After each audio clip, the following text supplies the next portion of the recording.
Hannah Murray on TRE in the afternoon. Joining us on the line now is Ivana Chubbuck. She's a renowned acting coach who created a cutting-edge technique that has launched some of the most successful and lauded acting careers in Hollywood. She taught the likes of Halle Berry, Brad Pitt, Charlize Theron, Jim Carrey, Beyonce Knowles and Sylvester Stallone, to name a few. Her book, The Power of the Actor, the 12-step acting method for creating dynamic characters, has been revised and updated with new stories from notable stars she's worked with since the first edition, as well as fresh exercises she's incorporated to upgrade her 12-step program. Welcome to the show, Ivana. I feel very welcomed already with that beautiful introduction. Oh, it's lovely to have you with us. Thank you so much for joining us. So tell me a little bit about your background and how you got into becoming an acting coach. Well, I think the story goes like this. I came to Los Angeles when I was 20 years old, and I decided to become an actress. And that was the journey, the original journey. And as time went by, what actors do, they help each other out in their performances. And I found that people would say to me, I'm doing my best work I've ever done since when you talked to me about the choices you thought I should use. And people started coming to me just as friends. And then I decided to start charging. And then what happened was, ultimately, I realized that time went by really slow when I was working as an actor, but went by really fast when I was teaching, which is an indicator that I loved what I did as a teacher far more than I did as being the person in front of the camera and the celebrated one. So for me, my truth and what my needs are is to inspire others to greatness. It's not about me, it's about you. And that's really important to me to as my legacy, to be able to help people's dreams come true and doing great work. Oh, fantastic. It's funny, isn't it, how you believe your path can be one way and then it can take a different turn and become something very different. Well, what's interesting about that is I always say be open to whatever life is bringing to you, because if you have a set plan, it's bound to go wrong. But if you allow yourself to be able to be open to whatever path is supposed to find its way, it will organically find its way, but you have to be open to it. And I started with one journey. I was open to whatever journeys were going to come as a result of that information. And and what ended up happening is I'm doing what I love doing, and I'm finding great success in doing it. But success was not the reason that was. I always find that people's purpose is to make money, just money and fame. Then chances are you're not gonna do well. Your heart has to have a passion. And when you have a passion, you can work many, many, many hours without even realizing you've worked that many hours. That the actual time that you're working doesn't even feel like work. It's inspiring, and you're emboldened to do interesting and cross the boundary, push the envelope kinds of information. And that's what we want to do. We want to be open to whatever is going to come your way. Sometimes we just don't know. I had a friend that was a jazz musician, and that's what he thought he wanted to do. And he realized, I'm not sure this is really what my passion is. So he went back to school and took a whole bunch of classes of just all kinds of different things at university. And he ended up finding ultimately that he loved being a nuclear physicist. And now he's a very important nuclear physicist. And on weekends, he does bar mitzvahs and weddings to apply his craft as a musician. But I make joke. But the point is, he still applies it in a way, but his real passion is nuclear physics. Yeah. And so, and who would have thought? I mean, he just was open to the possibility of whatever was creating an enthusiasm and a passion. Yeah, very important. So with your acting method, we hear about various acting methods over the years, some that have been quite immersive. I remember Daniel Day-Lewis talking about how he really gets into the character and kind of becomes that person and lives as that person in order to really get into the character. And I remember people thinking, gosh, that must, really take over your life. How would you explain your acting techniques then that you teach people?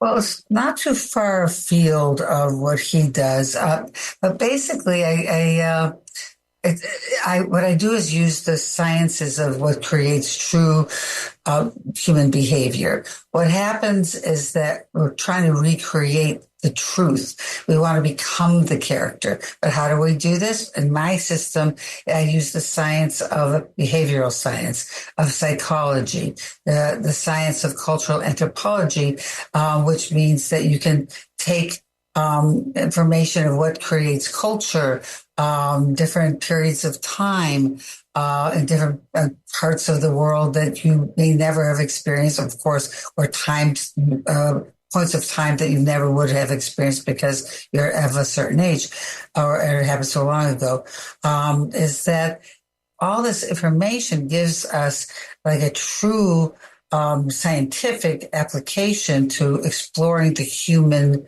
condition, the human reality. And it's really fascinating why people do what they do, whether it's kill people in terms of the drama of that, or try to save people and all the things that fit in between, of like what makes people do the things they do, what makes people take the jobs they take, what makes people attracted to toxic, what makes people feel that they need to be a narcissist, or what makes people feel like they need to give away their power. All these things have reasons that are based in the sciences. So what we do is we break down kind of forensically what a character is doing in today's world and why they're doing it, and then backtracking to what would create that reality of childhood experience, kind of like profiling, childhood, adult experiences and interactions that create the end result that happens on the script. Then after you figure out the characters on the page, then you figure out how to personalize that so you can actually become that character, but from the definition of specifics that have that you have gleaned from the script and the characters on the page. First the page, first the script, the story that's being told. The actors, writers, directors tell the stories together, and then, and only then, do you personalize it. And so the personalization process becomes a lot easier than to tackle. And one of the things, you asked about different techniques, one of the things about my technique is about being proactive and trying to win whatever your objective is, not just to sit in your pain that makes it truthful.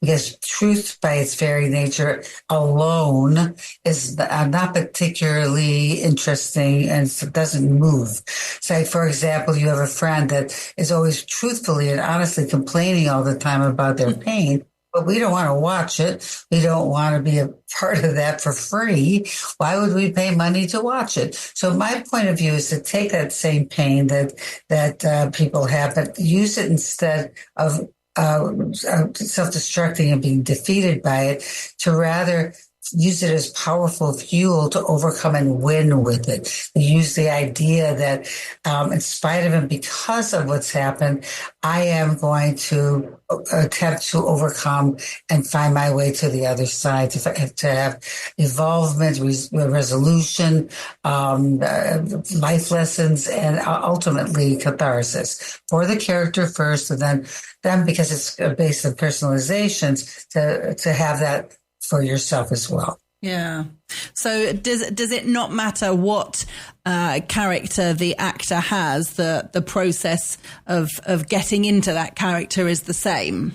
Well, in the same way that if you look at forensics and profiling, the process of figuring out who that killer is defined by who they pick to kill, where they pick to kill, what instruments they use to kill, how they display the body, how they deal with the body. All that informs who that person is, how to find that person. It's very fascinating, the science of profiling, which is basically what I do.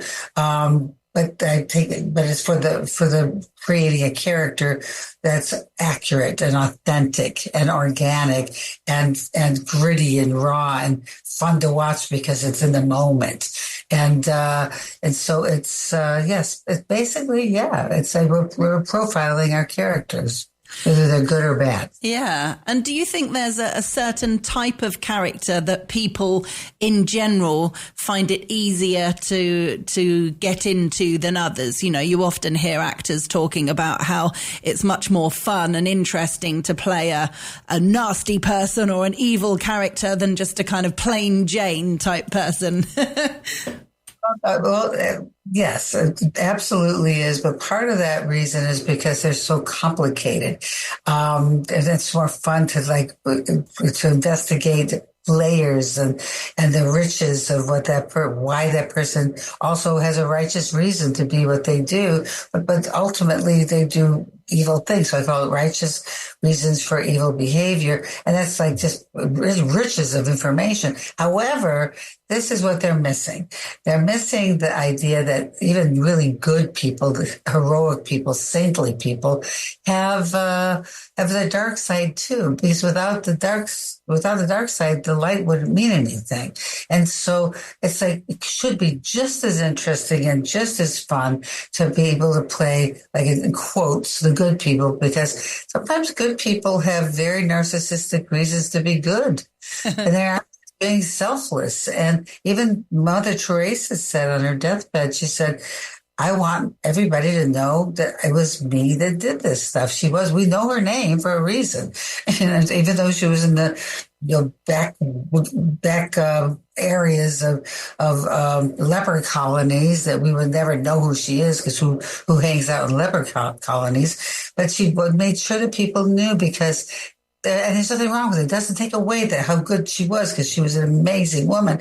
However, she wanted people to know. And that's a part of her that had an ego. We need to always investigate people from their truths, not from what we think good people are, just pure good, because there's no pure anything. Yeah. And so it could be even more fascinating to look at it, in quotes, a good person, and say, this could be just as fun, if not more fun, to investigate their dark side. That what makes them need to prove that they're good people. Yeah. I think we've all met people that on the outside, their lives might seem pretty perfect, and they've got a great partner and beautiful kids and a good job and a nice house and a nice car, and it's easy to think, oh, they've got everything sorted, but we never know what goes on behind closed doors. And I think the more we go through life, the more we realize that nobody has a perfect life with everything sorted. Well, I just got to say, life happens, because you can't control someone dying. You can't control the idea that someone breaks up with you, even though you didn't want to break up. You can't control the idea that maybe someone's no longer interested in you sexually, that is your partner, and that you have not lost that interest, so it makes you feel bad about yourself. There's also friendships that go awry, fights that people have over how to bring up their children that can become really gnarly. It's just there's no such thing as perfection. And do we even want to watch perfection? I mean, if there was such a thing, which I don't believe there is, because life happens. But even if there was, would that be something we'd want to watch? You know what it would do if I watched somebody like in the pretend world of perfection? If I watched somebody had everything that they wanted to happen to them, everything would seem to be great and fabulous, I would be off-put. It would make me feel comparatively like a loser. And so I want to watch people that are going through my kind of stuff and worse, so I could not alone. And that we're all doing this together and trying to find our way together. And my technique is based on finding the positives that are negatives. And just in the same way that there's always a way to spin anything. You can take something that seems like for example, COVID. Probably doesn't get any worse than COVID, right? The epidemic. But I found out I never thought I could teach online because I just thought you had to be in person to be able to teach in the most effective way. But I was forced to have to learn how to do that. And I have very, very effective classes teaching people all over the world and getting their awards in their countries, getting careers they never thought they could have, getting jobs that are extraordinary, as oftentimes international jobs based in my classes that I do online. And so it's like, but COVID gave that to me. I was forced to have to figure it out.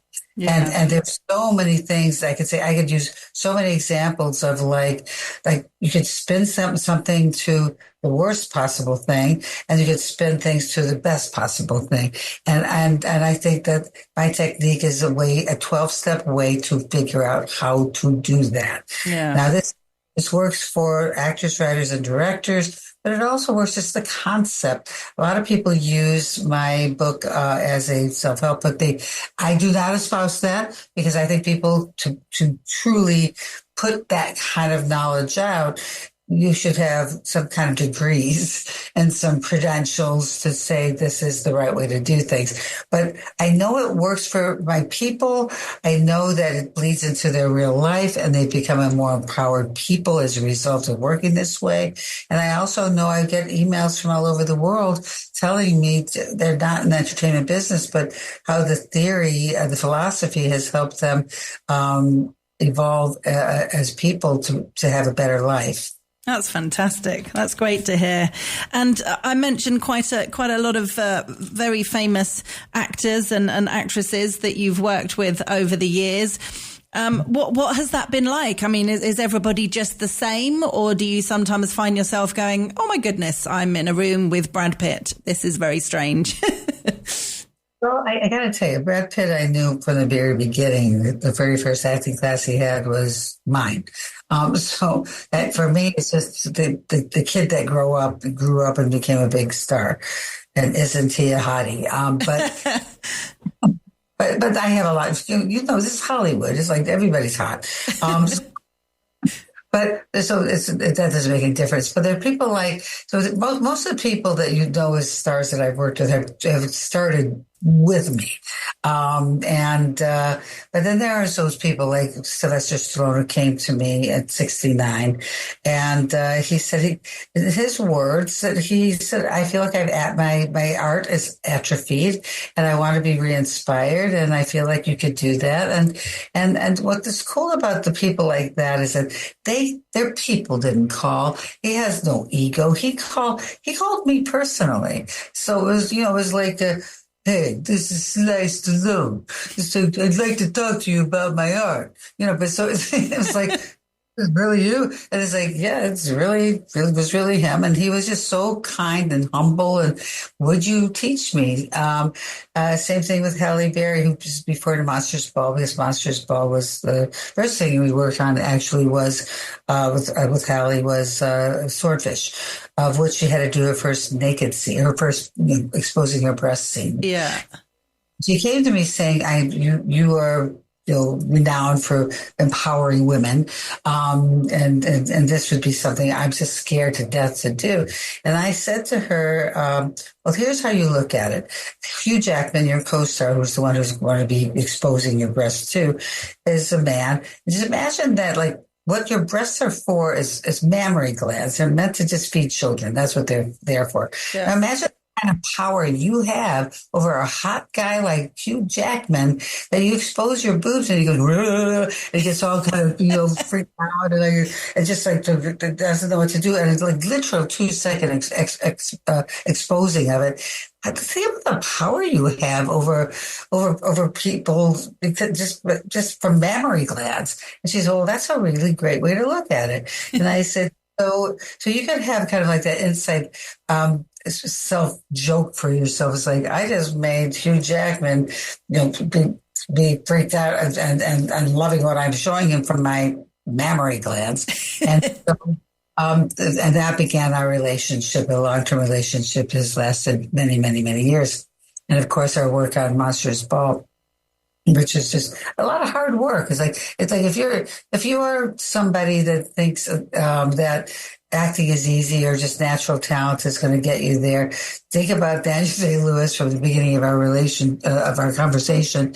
Is that it takes a lot of work and a lot exploration and a lot of discovery and a lot of detective work and a lot of gleaning between the lines of what a person like this does or thinks.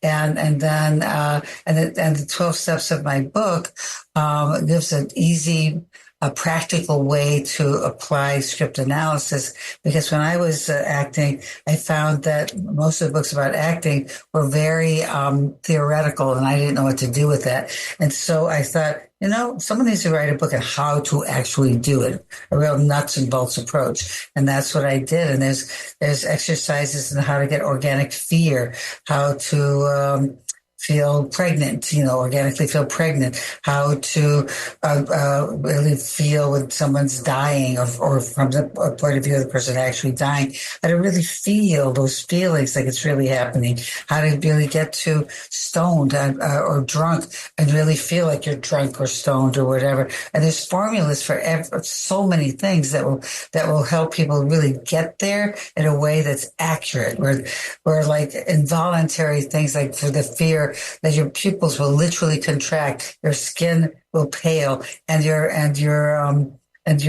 heart will beat faster. And you can't control that, but these exercises actually create these real, true experiences from following the formulas based in the book. Oh, it's fantastic. Very, very clever. Well, if people want to get a copy of The Power of the Actor, revised and updated, the Chubbuck technique, it's available on our website, tre.radio, and it's by Ivana Chubbuck, who we've been chatting with today. Ivana, thank you so much for joining us. Lovely to chat with you. And me to you. And thank you for asking really good questions. Oh, pleasure. Thank you very much. Take care. Bye-bye. Bye-bye.